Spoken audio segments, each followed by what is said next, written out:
Big boss season 6కి ఎంతగానో ఆదరణ దక్కుతుందో ప్రత్యేకంగా చెప్పనవసరం లేదు. బిగ్ బాస్ షోలో గత 7 వారాలు సాఫీగానే సాగింది.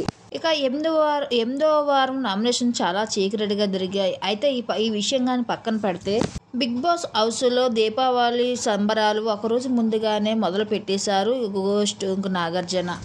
ఇక హౌస్లో ఎంతో ఘనంగా దీపావళి సంబరాలు బిగ్ బాస్ నిర్వహించింది. అయితే ఇందులో ఒక టాస్క్ పెట్టారు. ఆ టాస్క్ ఏంటి అంటే రంగోలీ టాస్క్.